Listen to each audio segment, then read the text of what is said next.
Dans la tête d'un cycliste, les zones d'intensité. Salut à toutes et à tous. Aujourd'hui, on va s'intéresser aux zones d'intensité. J'ai l'honneur d'être accompagné par Fred.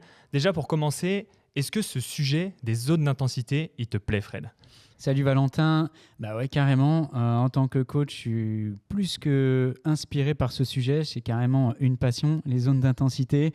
J'ai appris à les maîtriser en tant qu'athlète à un moment donné et maintenant en tant que coach, ça fait vraiment partie de mon quotidien, quoi, tout simplement. C'est vrai que tu as cette double casquette, athlète haut niveau avec un passé quand même très tourné performance. Désormais, tu mets tout ton savoir-faire et ton savoir-être justement pour les sportifs d'endurance avec les deux projets que tu as cofondés, My Tribe Coaching et I Do. Justement, Fred, pour commencer, j'ai quand même l'impression que les zones d'intensité, c'est un peu ton quotidien. Donc, tu nous disais en off, c'est un sujet que je maîtrise totalement. Comment les zones d'intensité, justement, elles sont généralement définies? Est-ce qu'il y en a une? Est-ce qu'il y en a 20? Comment ça se passe? Ah, tu me mets la pression là. Non, c'est vrai que maîtriser totalement, je sais pas, mais en tout cas, c'est un sujet que je maîtrise un petit peu et que j'utilise au quotidien depuis des années, comme tu l'as dit, en tant qu'athlète, mais aussi en tant que coach. Et maîtriser les zones d'intensité, c'est un petit peu le b.a.-ba de l'entraînement finalement. Donc, on peut même pas parler de perfectionnement, de performance, sans savoir qu'est-ce qu'on fait à l'entraînement, qu'est-ce qu'on met dans notre recette. Est-ce qu'on va mettre un peu plus de haut, de basse, de moyenne, en quelle proportion? Donc finalement, les intensités, c'est tout simplement un outil magique pour construire l'entraînement qui est indispensable pour tous les athlètes. Donc là, tu es en train de me dire que c'est un outil magique indispensable. Et là, je suis persuadé qu'il y a des auditeurs qui nous écoutent, qui se disent « Mais comment ça se passe ? Moi, j'en ai jamais intégré. Je vais rouler pour le plaisir. Je regarde de temps en temps la mer, de temps en temps les montagnes. » Les zones d'intensité, il y en a combien, Fred ? En fait, tout simplement, pour rebondir sur ce que tu dis, les zones d'intensité, ce n'est pas uniquement pour aller chercher de la performance. Quand on roule pour le plaisir et qu'on regarde juste le paysage, ça peut être intéressant quand même d'en savoir un petit peu plus sur sa pratique, savoir si on est en train de consommer plutôt des lipides, des glucides, un peu les deux, qu'est-ce qu'il faut que je mange pendant ma sortie pour ne pas rentrer en carafe au bout d'une heure et demie ou 2 heures. Tout ça, en fait, ça fait partie quand même des zones d'intensité. Donc finalement, c'est un sujet qui est assez vaste et qu'on va pouvoir développer dans toute sa gamme. Et pourquoi, à ton avis, pour toi, c'est vraiment, tu nous le dis, c'est super intéressant pour le sportif, pourquoi c'est crucial de respecter ces zones d'entraînement? Vraiment, est-ce que c'est un aspect performance? Là, tu disais rentrer finalement avec très peu d'énergie. Est-ce qu'il y a un aspect plaisir dans ces zones-là? Toi, pourquoi tu dis à tes athlètes « Oh, respectez ces zones-là » ? En fait, tout part de l'objectif de la séance. Je dirais même tout part de l'objectif de la saison. Et quand on a défini quel est l'objectif de la saison, ce qui est quand même la pièce maîtresse finalement de la construction de la planification d'entraînement, ensuite on peut découler on peut même découper la saison en différents moments forts de préparation. Et ces moments forts de préparation, ils vont tous avoir un objectif. Donc Okay. L'objectif sur une saison entière, ça va être de performer sur telle compète, ou ça peut être un objectif de performance, par exemple gagner de la puissance en vélo, être un meilleur grimpeur. Et après, à l'intérieur de ce macro-cycle de toute une saison, on va découper encore une fois en des périodes de 3 mois. Et à l'intérieur de ces 3 mois, donc les mésocycles, on va faire des micro-cycles d'une semaine. Et à chaque fois, et à l'intérieur des micro-cycles, on va faire des séances. Okay. Et donc là, je suis revenu un peu loin, mais c'est pour resituer le débat. Et à chaque fois, on va donner des objectifs. Et qui dit objectif dit stratégie pour atteindre l'objectif. Voilà, tout simplement. Et donc, la stratégie, c'est souvent qu'est-ce que je fais? Est-ce que je fais long? Est-ce que je fais court? Est-ce que je mets de l'intensité, de la technique, basse intensité, haute intensité? Tout ça va dépendre en fait de l'objectif de la saison, du mésocycle, de la séance, du microcycle, etc.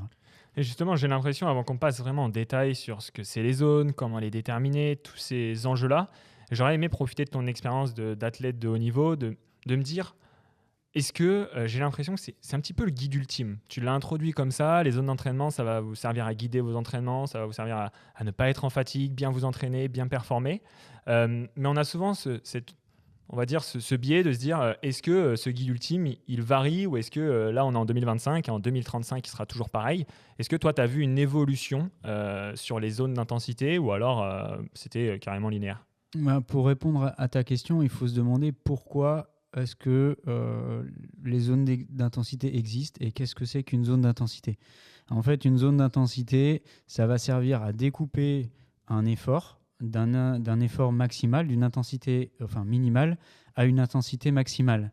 Et ces découpages, ils sont pas si hasardeux que ça. En fait, on va considérer la première zone comme la zone d'échauffement ou de récup. Ok. Ensuite, on arrive à une zone d'endurance fondamentale, la Z2, qui fait couler de l'encre et qu'on a bien développé aussi dans un podcast dédié uniquement à cette zone d'entraînement. Et pourquoi est-ce qu'elle s'arrête là, la Z2? Parce qu'on a déterminé qu'au-delà du premier seuil ventilatoire, premier seuil lactique, on bascule dans une consommation de glucides qui commence à être conséquente. Et donc, c'est nécessaire de créer un palier à ce moment-là. Et donc, on passe en Z3. Et à la fin de cette Z3, on a de nouveau un palier où là, carrément, la consommation de glucides, elle explose. La production de lactate, la réutilisation des lactates aussi, qui est un sujet et qui n'est pas donc total. Et on bascule donc en Z4 et puis après 5, 6, 7. Là, finalement, la différence entre la 4, 5, 6, 7, tout simplement, c'est de la haute intensité. Hein, les 4 dernières zones, c'est de la haute intensité. Seulement, le temps d'effort, il diffère un petit peu. Ça va être les deux premières, c'est la 5. La 4 et la 5, ça reste de l'aérobie. Donc, on est sur des efforts vraiment d'endurance. Et les deux suivantes, c'est des sprints. Donc, plutôt utile quand on a un capteur de puissance ou quand vraiment on fait de l'explosivité, des sprints longs, des sprints courts. Mais justement, on voit de plus en plus d'informations sur ces zones d'intensité. On va rentrer en détail dedans, mais j'ai l'impression que c'est un petit peu la clé de la performance, la clé du bonheur aussi à l'entraînement. Peu importe, on est tous en recherche de cette satisfaction. Mais est-ce que cette notion de zone, c'est récent, c'est un effet de mode, comme on peut le voir de temps en temps, ou alors c'est ancien, c'est aussi vieux que le Tour de France, par exemple? Non, en fait, la raison pour laquelle je t'expliquais le pourquoi de ce fameux découpage de zones, c'est que historiquement, c'est comme ça depuis très longtemps. Et on a toujours eu, historiquement, deux seuils, le premier et le deuxième, pour les sports d'endurance. Et donc, ces seuils, ils sont là. Et on a toujours dit, la science a toujours dit que passé le premier seuil, il y avait quand même un changement notable de priorité, en fait, de processus énergétique. Et le deuxième seuil, encore plus. Donc, d'ailleurs, il y a une zone qui s'appelle le seuil. Hein, parfois, on dit, ouais, je vais faire du seuil, etc.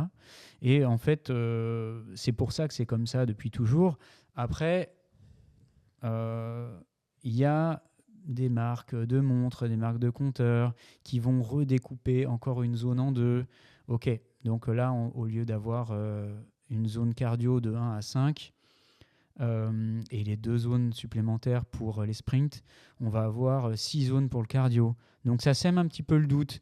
Et il y a des marques de matériel qui peuvent redécouper. Ou alors des coachs aussi pour leur pratique. Par exemple, une intensité qui va être juste sous le deuxième seuil, qu'un coach va aimer, ce qui se voit d'ailleurs beaucoup dans le vélo, qu'on appelle parfois le sweet spot.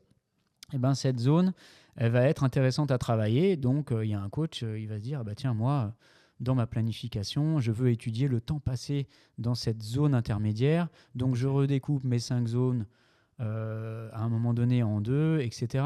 Mais en réalité, les 7 zones, c'est les 7 zones. Et à l'intérieur, si on veut redécouper, on va étudier combien de temps passé sur cette partie d'intensité. Mais quand on parle de zone entre coachs ou quand on se réfère à l'utilisation des montres, des compteurs ou tout autre outil d'entraînement, on est sur ce même référentiel depuis très longtemps. Ok, donc on voit que c'est quelque chose qui est quand même en place depuis un moment, comme tu nous le dis, mais tu mets quand même le point sur un sujet qui me questionne, c'est que finalement, je regarde mes zones que mon coach peut me donner, donc j'appréhende ces 7 zones, comme tu le dis.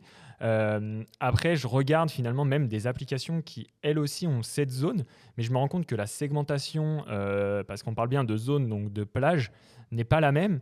comment le calcul il peut être aussi différent entre deux structures? Est-ce qu'il faut se fier vraiment à quelque chose en particulier? Est-ce que toi, tu nous conseilles une plateforme qui va te conseiller extrêmement bien sur ces zones? Parce que tu vois, on peut même faire ces tableurs des fois directement sur Internet, mais les résultats varient énormément. T'en penses quoi de ça? Ouais, c'est une très bonne question. Tu mets le doigt sur un vrai sujet qui est avant tout, avant de parler de zone d'intensité, c'est l'évaluation en fait de ces zones. Et donc là, tu parles de découpage et de pourcentage. Souvent, sur les zones, sur les plateformes d'entraînement, on a un découpage par défaut. Donc, par exemple, 60 à 70% d'une valeur, puis après 80 à 90, etc. Par exemple, pour la fréquence cardiaque. Et donc, tous les 10%, on change de zone. Mais finalement, c'est des valeurs par défaut. C'est, on va dire, la plupart des athlètes vont être à peu près sur ces valeurs. Mais si on veut préciser les pourcentages, et sur notre plateforme, par exemple, on peut évidemment changer tous les petits pourcentages pour les athlètes une fois qu'ils ont fait des tests. Alors le top, c'est de faire des tests en labo. Comme ça, en labo, on a, grâce au masque à oxygène, on a vraiment, ou alors avec le capteur de lactate, on va avoir le premier seuil, le deuxième seuil, avec la corrélation avec les watts et le cardio. Okay. Et donc là, on peut retourner sur son profil de performance et se dire, bon, bah, moi, mon profil par défaut, ma Z4, c'était 90 à 95% de FC max, parce que c'était une tendance. Et finalement, je m'aperçois que moi, donc c'est 168 à 180, donc ça équivaut à 89 et 96%. Hop, je changeais mon pourcentage. Et à partir de là, mon profil est précis. Il est personnalisé, individualisé, et évidemment qu'on n'est pas tous égaux. Et ces zones par défaut, elles sont découpées comme ça pour faire une tendance. Mais le top, c'est de pouvoir les personnaliser au maximum. Ouais, bah on se rend compte qu'on peut les définir jusqu'au bout, mais une chose qui est quand même importante quand on prend du recul sur tout ça, c'est que, comme tu le dis, ça fait un moment que ça existe, ces zones-là, et toutes les applications le mettent en place. Oui, certes, il y a des différences, mais finalement, ça inculque la culture de la zone. On est tous un peu surpris quand on regarde notre montre au début, notre compteur nous sortir des zones, tel temps en aérobie, etc. Au début, ça nous perturbe un peu. Donc, on comprend que c'est un petit peu le guide ultime. Maintenant, j'aimerais bien comprendre comment on définit ces zones, comment on vient les connaître, en partant d'un cycliste qui est vraiment débutant, qui a très peu de matériel. Comment il peut définir cette partie-là? Est-ce qu'il peut le faire juste à la sensation? Comment ça se passe? Concrètement, la zone, pour la définir, enfin, surtout pour les hautes intensités, il faut faire des tests. Ouais. Donc, on a des capteurs, des tests. Une fois qu'on a pris en main tous les capteurs et qu'on les maîtrise un minimum, on va faire par exemple, pour parler vélo, puissance, on va faire un test PMA par exemple, ou un test FTP, ou voilà, il y a des tests de puissance critique.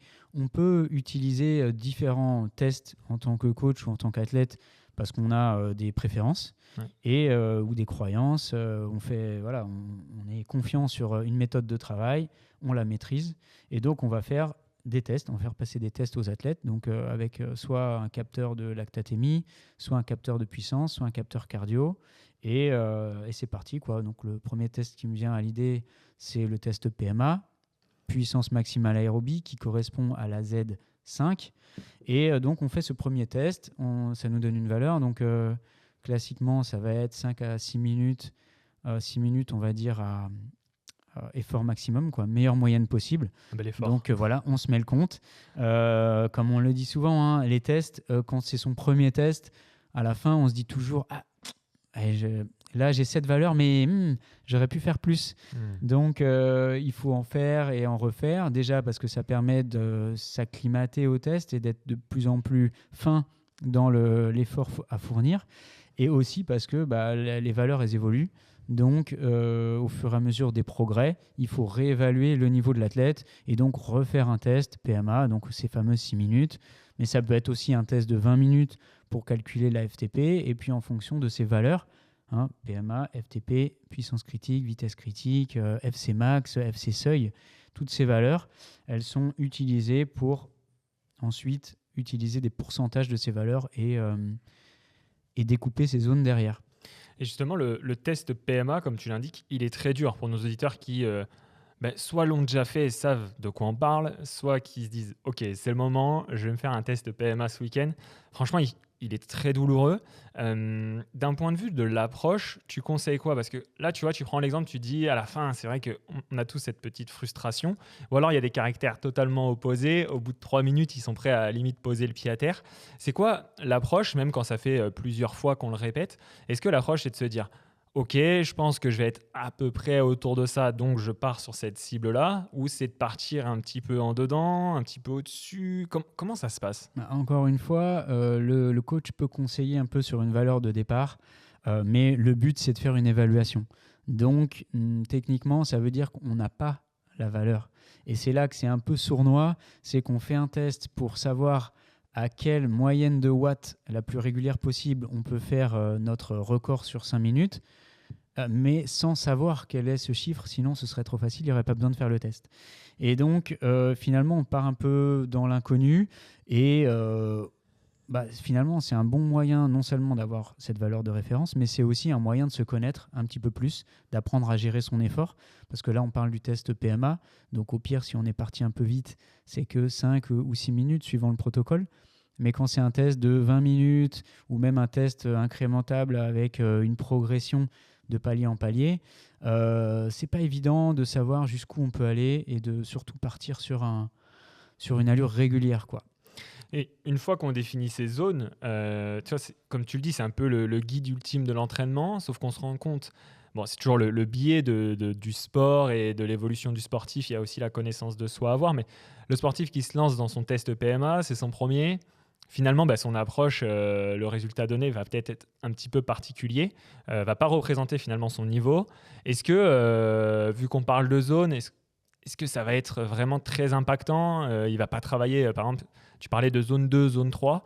Est-ce que si c'est un petit peu faussé, au lieu de travailler en zone 2, il va travailler en Z3, ça a un impact ça ou pas? Bah oui, évidemment, puisque sinon on s'amuserait pas, enfin on se prendrait pas autant la tête à débattre sur les zones aujourd'hui. Après, l'impact, il est sur le long terme, et Ouais. c'est là que c'est intéressant, c'est là que c'est important de pas trop dépasser, et il y a une façon de dépasser. Par exemple, si c'est un petit peu mal calibré à 1% près, là, voilà, je devais faire ma sortie en endurance fondamentale, admettons, je dis n'importe quoi, 190 watts. Et je m'aperçois que la plupart du temps, pendant la sortie, ou alors en NP, en puissance normalisée, je suis à 200. Bon, si ça arrive une fois, tu dis, bon, ça va. Si ça arrive à chaque fois, soit il y a un risque à la longue de surfatigue sur des séances qui étaient censées pas être fatigantes. Donc en fait, on accumule de la fatigue à un moment donné où le coach il se dit, normalement, ça, c'est pas trop fatigant. Donc plus les séances d'intensité derrière, c'est là que ça va être compliqué sur le long terme. Après, parfois, on dépasse une zone et puis c'est aussi un indicateur de se dire, faut peut-être refaire un test parce que là, à chaque fois, tu me dis que... Et puis, il y a aussi, dans les zones, attention, il y a aussi les pulses et les watts et les sensations. Donc, en fait, s'il y a un indicateur qui montre que l'athlète peut avoir progressé, par exemple, à pulse égale, on est tout le temps à 200, 210 watts en sortie en endurance, mais par contre, les pulses sont identiques. On peut se dire, là, pareil, c'est un indicateur. Peut-être qu'on refait un test et on va s'apercevoir qu'en fait, tu as repoussé ton premier seuil ventilatoire, ton premier seuil lactique, et maintenant, tu es capable de faire tes sorties avec 10 watts de plus. C'est comme ça qu'il faut l'utiliser. Il ne faut pas se dire c'est une science précise, exacte, au pourcentage près, et si je dépasse d'1%, ça y est, je suis en surentraînement au bout de 2 jours. Il y a plein d'indicateurs. Le sport, c'est l'entraînement, c'est un art. Et il faut rester humble aussi par rapport à ça.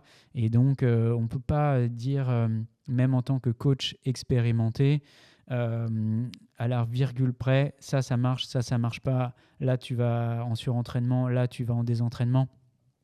Voilà, il y a plein de paramètres qu'il faut prendre en compte. Et les zones plus toutes ces valeurs associées aux zones, il y a aussi la perception de l'effort qui est très importante. Tout ça fait qu'on arrive à amener la fusée à décoller et que tout se passe bien le jour de la compète. Justement, c'est quand même un test, parce qu'on se rend compte que c'est le guide ultime. On définit nos zones, il faut passer par un test qui est très compliqué. Et j'ai envie de de raconter mon erreur personnelle quand j'ai commencé justement sur ces tests-là, pour que les auditeurs ils comprennent et que tu puisses aussi, toi, mettre beaucoup de sens là-dessus. J'étais très fier d'avoir reçu mon home trainer et je me suis dit, j'avais le test le lendemain, je me suis dit, let's go, je vais faire mon test 6 minutes sur mon home trainer. C'est la première fois que j'utilise, alors que je n'avais pas prévu des entraînements par la suite sur ce home trainer. Très déçu des sensations, très déçu des datas qui sortent qui n'étaient pas trop en lien avec ce que je faisais dehors. Est-ce que c'est que mental, c'est-à-dire que je n'ai pas réussi à produire un effort qui était à la hauteur de mon niveau sur ce home trainer, ou est-ce qu'il faut faire un test dédié home trainer? On sait qu'on a des passionnés de contrôle à montre, donc dédié CLM, dédié VTT, dédié gravel. Est-ce qu'il y a des tests en fonction de chaque pratique? Ouais, alors je reviens juste sur un truc que tu as dit au tout début. Il faudra peut-être me rappeler la question à la fin, mais quand tu dis c'est des tests qui sont compliqués à mettre en place, bon, je voudrais quand même rappeler à tous ceux qui nous écoutent que ce qui est compliqué dans un test, c'est juste la pression qu'on se met sur ce jour qui est une évaluation. Mais en réalité, faire 5 minutes à bloc sur un home trainer, c'est pas si compliqué que ça. C'est juste que ça fait un peu flipper et qu'on a peur de foirer et on a peur de ne pas arriver en forme. Mais c'est pas grave, il faut quand même faire le test, il faut arriver dans les meilleures conditions possibles. Si ça ne se passe pas bien, on en refait un peu plus tard. De toute façon, ce qui est intéressant avec les tests, c'est aussi que c'est un point de contrôle. Mais ça donne aussi une indication sur la surcharge mentale, la surcharge physique. Et il ne faut pas prendre ça comme la compétition, c'est la compète. Les tests, ce n'est pas une compète. C'est justement fait pour performer le jour de la compète. Et quand tu dis j'étais déçu des résultats, oui, c'est vrai, moi le premier, en tant qu'athlète, j'étais là. Alors, il y a un test, voilà, là, déjà, petite pression. Et en plus, j'espère que je vais faire mieux que la dernière fois. Parce que je me suis entraîné comme un fou. La base de la progression. Et voilà, et ça... Là, ce serait trop beau de dire, bah ouais, à chaque test, tu gagnes quelques watts, tu descends de quelques pulses, mais c'est pas vrai. Parfois, on est un peu déçu. Il faut aussi le savoir, il faut un peu désacraliser ces fameux tests. Il faut les faire, il faut en tirer profit, il faut les analyser avec un peu de recul aussi. Ouais. Mais c'est des points de contrôle et ça apprend aussi finalement à gérer la pression. Okay. Voilà, juste pour la parenthèse par rapport au côté... il y a des tests compliqués à faire. Et je pense qu'il faut aussi, faut y aller, faut les faire. C'est pas si compliqué que ça, surtout sur Home Trainer. On a la chance d'avoir cet outil qui est quand même intéressant.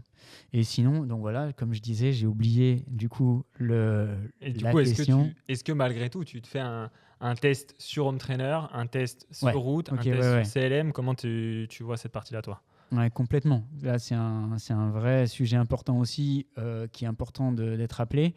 C'est que quand on est sur Home Trainer, il y a différents facteurs qui font qu'on a du mal à reproduire exactement les mêmes watts que sur la route. On en a déjà parlé précédemment aussi, mais le Home Trainer est un super outil. Malgré tout, il faut faire des tests sur Home Trainer pour les séances Home Trainer et faire des tests sur la route pour les séances sur la route.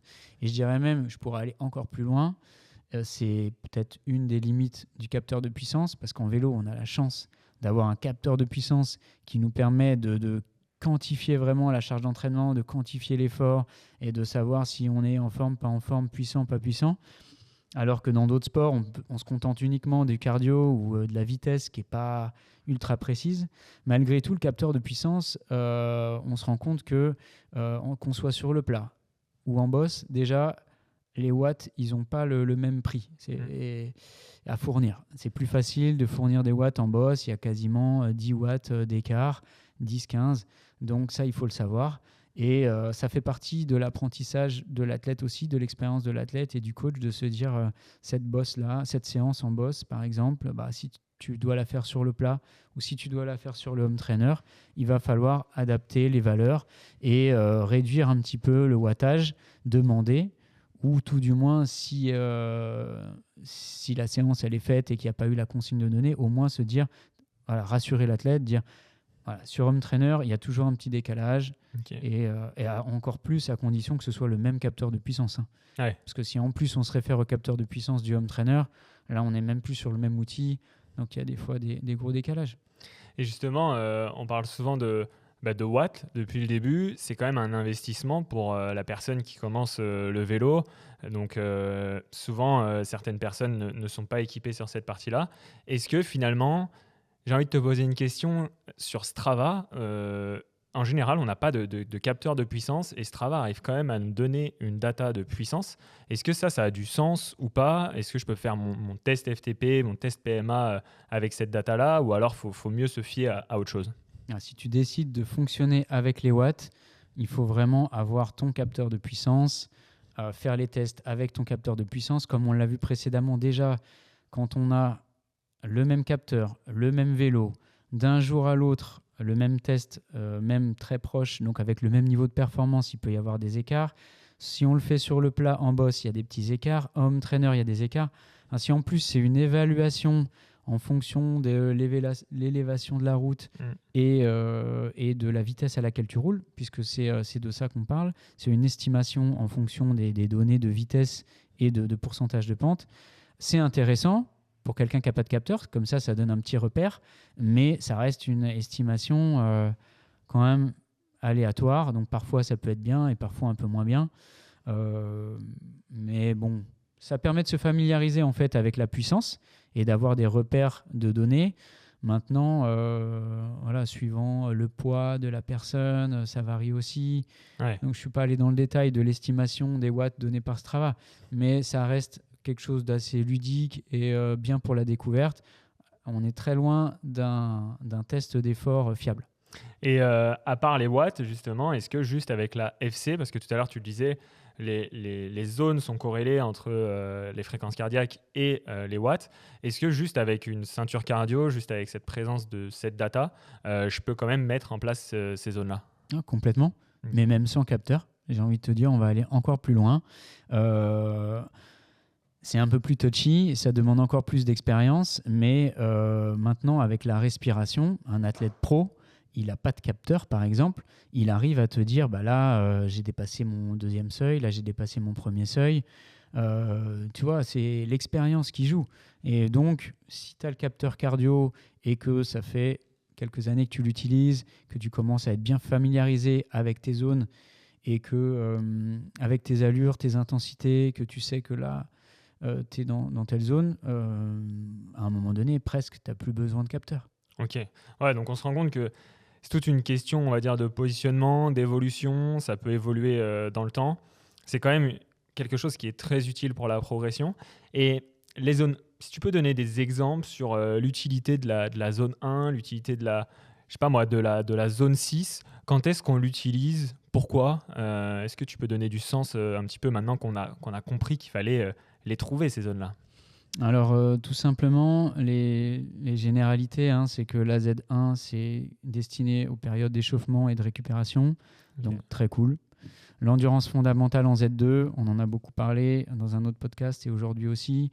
Donc là, on va passer des heures, endurance fondamentale, développement de la capillarisation, développement des mitochondries, optimisation du processus aérobie en Z2, endurance fondamentale.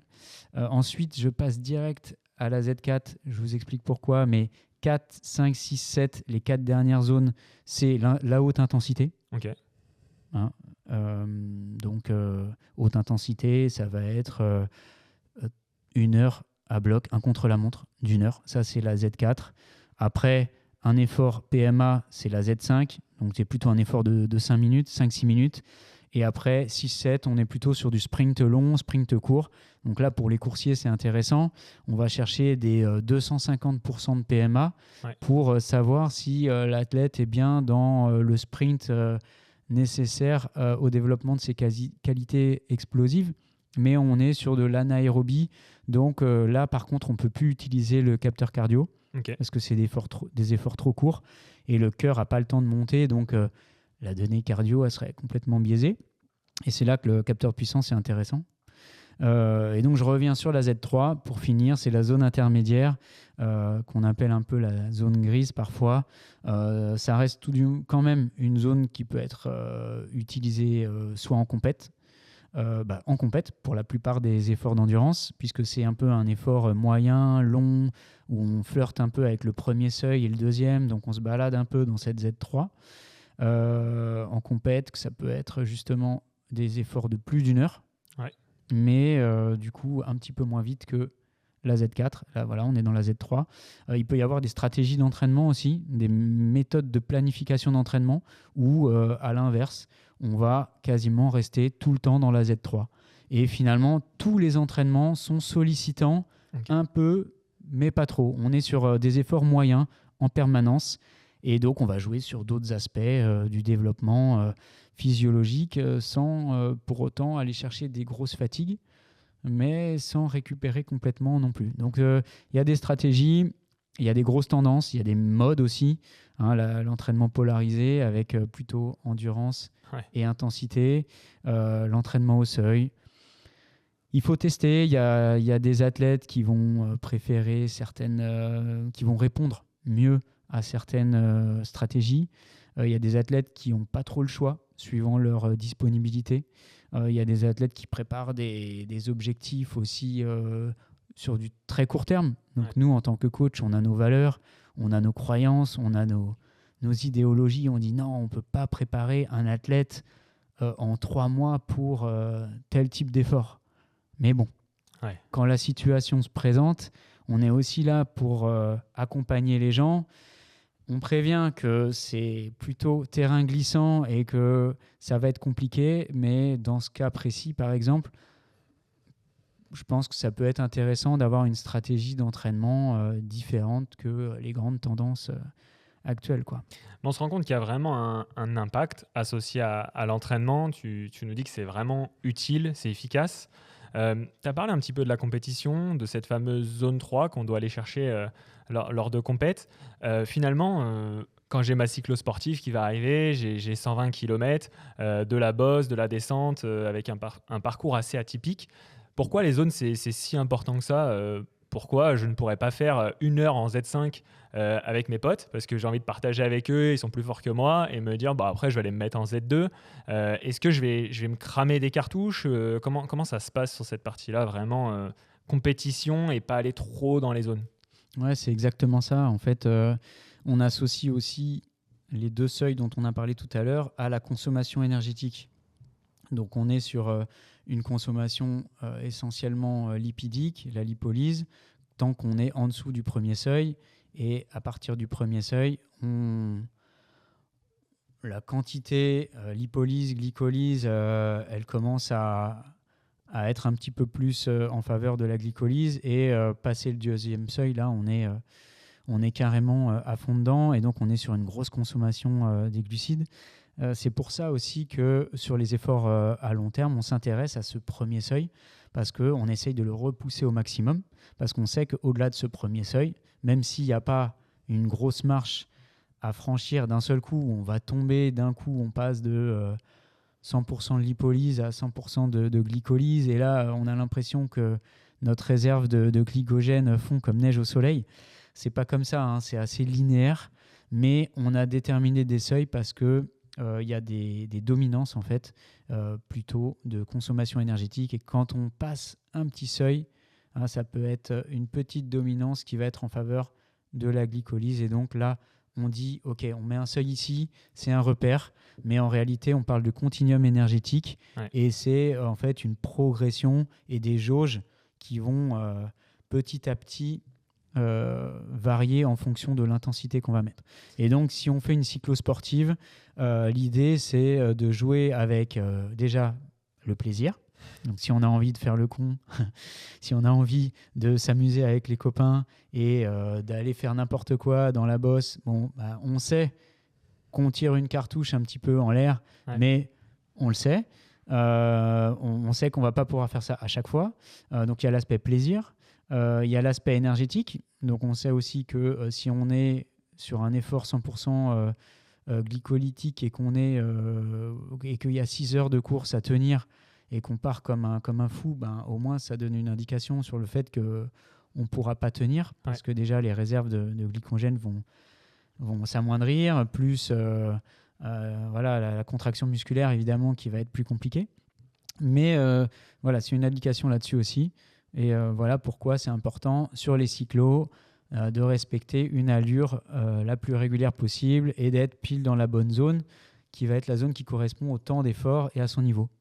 Ouais, bah c'est vrai qu'on se rend compte qu'il y a quand même énormément de points sur ces zones. Tu nous le disais, c'était un sujet qui t'intéressait. Nos auditeurs, c'est des passionnés. En général, ils nous écoutent sur le vélo, en train de faire une séance home trainer ou alors dans les transports en allant au travail.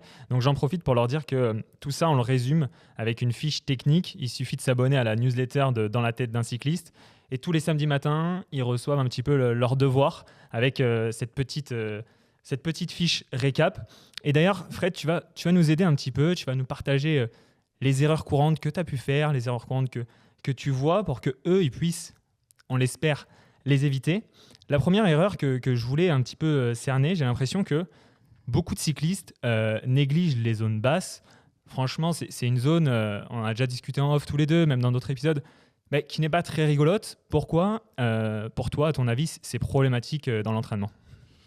C'est problématique pour la simple et bonne raison, comme on disait tout à l'heure, c'est que si on dépasse trop souvent un certain niveau d'engagement et d'intensité pendant les séances sur de longues durées, donc déjà c'est des séances longues, donc si on passe toute la séance un peu en sur-régime, ou au moins au-dessus de l'intensité voulue, on va créer de la surfatigue et derrière, quand il va falloir faire des vraies séances d'intensité, déjà on sera moins disponible et en plus on va accumuler tous les jours en fait une fatigue au-delà de ce qui est prévu, donc par rapport à la planification. En gros, on va déboucher sur un surentraînement, quoi, tout simplement. Okay. Donc surintensité égale surentraînement sur le long terme. Et finalement, pour pas grand-chose, parce qu'on ne va pas développer beaucoup plus de choses à une intensité juste supérieure à l'endurance fondamentale. Alors que si on restait en endurance, on développait les mêmes choses en même quantité, dans la même qualité. Donc voilà, c'est un peu dommage de finir en surentraînement alors que finalement on aurait pu développer la même chose. Et ouais, il y a un autre point par rapport à ça, c'est la sortie en endurance pour qu'elle devienne un petit peu moins monotone. On peut aller rouler avec les copains, discuter, changer de parcours, choisir des beaux paysages pour associer vraiment ce type d'entraînement à quelque chose de cool, agréable, plaisir, découverte et aventure même. On peut faire des très longues sorties, des virées avec les copains sur des week-ends, tout en essayant de respecter ses allures et de pas faillir à la tentation dès qu'il y a quelqu'un qui accélère, suivre, etc. Ah, c'est sûr que c'est quand même assez dur, mais pour revenir, tu vois, sur quelque chose que tu nous as partagé tout à l'heure, que finalement je trouve assez paradoxal, parce que on dit qu'il faut intégrer les zones, qu'il faut mettre de la data pour bien progresser, pour bien mettre ça en place. Donc, on imagine que les pros sont passés par là. Toi, ce que tu nous disais, t'es passé par là. Et à la fin, tu dis, en fait, on arrive à une connexion où finalement, on n'a presque plus besoin de capteurs. Donc, on comprend qu'il y a toute une notion de sensation. La question que j'ai envie de te poser, c'est comment on peut rester flexible sans être finalement esclave de cette partie data ? En fait, il y a la notion de confiance en soi aussi qui rentre en jeu, où quand on commence à se connaître, on sait où on va et finalement, il y a les datas, il y a les sensations, il y a la notion de plaisir et si on veut durer dans le temps, il faut quand même respecter chacun de ces trois piliers pour avoir un entraînement durable, efficace, arriver en forme sur l'objectif de date de la saison, durer aussi de saison en saison, parce qu'il ne faut pas se dégoûter de l'entraînement. Si par exemple on a un entraînement trop restrictif ou des consignes trop restrictives qui vont être trop strictes. Voilà. Les trois notions, je pense que le plaisir doit être présent et de temps en temps faire un écart, c'est quand même... Comme on l'a dit, il faut rester humble. La science de l'entraînement, on ne connaît pas encore tout. Donc, se dire que c'est grave de faire un petit écart, je ne pense pas. Ouais. Par contre, si c'est systématique, si c'est à chaque sortie longue, on est au-dessus du régime d'intensité qu'on devait avoir, là, le danger, il est plus là. Il est plus sur la répétition de l'erreur. Donc, voilà, faut aussi prendre un peu de recul, rester un peu cool par rapport à ça pour pas être trop stressé parce que là, je vois des athlètes et ça m'arrive aussi. peut-être toi le premier, tu es en groupe et tu es là, tu es perdu, tu dis, mince, ça accélère, qu'est-ce qu'il faut là, je peux pas, ah non, je vais rentrer tout seul. Ouais, c'est clair, le terrain, c'est bien gentil les conseils, mais le terrain, il est ce qu'il est. Et je pense que voilà, on est capable de jauger, se dire, est-ce que là, je suis carrément en zone 17 pour pouvoir suivre le groupe, ou juste, bon, là, ça monte un peu fort, je prends sur moi, j'accélère un petit peu aujourd'hui, mais il ne faut pas que ce soit comme ça tous les dimanches. Il ne faut pas que ce soit comme ça toute la sortie, sinon clairement ça veut dire que ce groupe il n'est pas adapté. Ou alors, deuxième stratégie, c'est les gars, bon, l'objectif c'est de rouler ensemble. Moi dans les bosses, j'ai pas le niveau de vous suivre. On s'attend en haut et voilà. Et comme ça, il n'y a pas d'inquiétude, c'est cool. On reste tous ensemble et puis on passe des bons moments et tout le monde est content, quoi. Ouais, on voit que c'est toute une approche et finalement qui devrait être comprise par tout le groupe. Et justement, Fred, avant de passer à notre rubrique vrai du faux, est-ce que tu pourrais nous synthétiser un petit peu cet épisode ? Je vais essayer de te guider avec une question qui serait finalement, je n'utilise pas les zones. Pourquoi c'est important pour moi de les utiliser ? Alors, la synthétisation de tout ce qu'on vient de se dire, elle va être coton. Mais non, c'est clair, c'est tellement important. Tout simplement parce qu'en fait, ça permet de structurer son entraînement. Premier point, donc savoir qu'est-ce qu'on fait, pourquoi on le fait, définir des objectifs aux séances, aux mois, aux saisons, pour arriver à l'objectif de la saison souvent. Et donc, c'est important de savoir où on va et qu'est-ce qu'on développe et pourquoi on le fait. Okay. Déjà pour la motivation et puis déjà pour la performance. Le deuxième point, c'est éviter la blessure et le surentraînement. Je pense que c'est important. C'est vraiment un point clé. Au-delà de savoir ce qu'on fait, il y a aussi la blessure. On pourra même le mettre en premier. Éviter la blessure grâce aux zones d'intensité. Et puis, le dernier point, c'est tout simplement lié à la perf et à la spécificité des performances. Quand on sait exactement à quelle intensité il faut courir sur un chrono, sur une cyclo, dans les bosses, sur le plat, en fait, on est beaucoup plus relâché par rapport à l'approche d'une compète. Et donc, ça rejoint la notion de confiance en soi. On sait à peu près quelle sensation d'effort il faut donner sur le plat, dans les bosses, pour le sprint final si on veut sprinter. Sur un chrono, on sait quasiment exactement à quel watt il faut rouler dès le premier kilomètre. Tout ça, c'est des indications qui peuvent paraître un petit peu prise de tête, parfois. Mais quand on est sur la ligne de départ et qu'on a un peu notre feuille de route qui est quand même assez bien calée, on est beaucoup plus serein et la prise de tête, elle change de camp. Pour celui qui est un peu en freestyle, ça peut très bien marcher aussi, mais des fois, on arrive un peu plus stressé justement quand on ne sait pas où on va, quoi. Ouais, on a vraiment cette notion de se dire, la science dit, si on est coaché, mon coach me dit que si je respecte ça, j'irai jusqu'au bout dans des bonnes conditions et puis on va venir aviser pendant l'épreuve. Pour finir, Fred, je te propose qu'on passe à notre fameuse rubrique vrai du faux. Est-ce que tu es prêt ? Ouais, fin prêt. Et c'est parti pour notre rubrique vrai du faux. Fred, pour commencer, vrai ou faux, la zone 3 est la meilleure pour progresser car elle est combinée entre intensité et endurance. Alors, faux.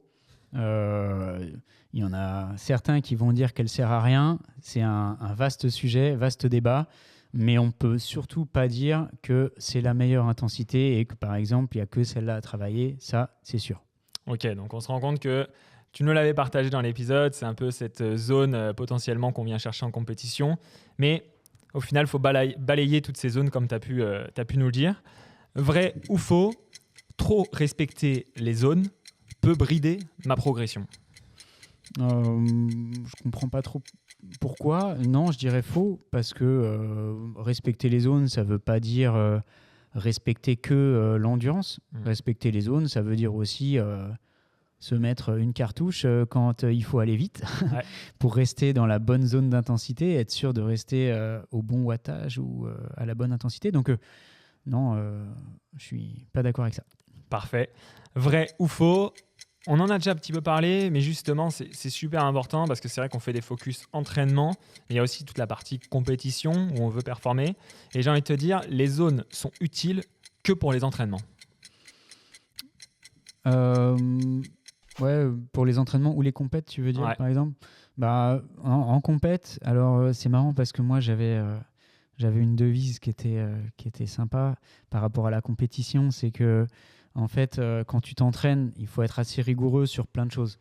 Sur le sommeil, la nutrition, les zones d'intensité, évidemment, le plan d'entraînement, le kiné, les soins, la récup, être pile poil dans les intensités demandées à chaque fois, respecter les temps de récup aussi entre les 2 intervalles d'une séance d'intensité.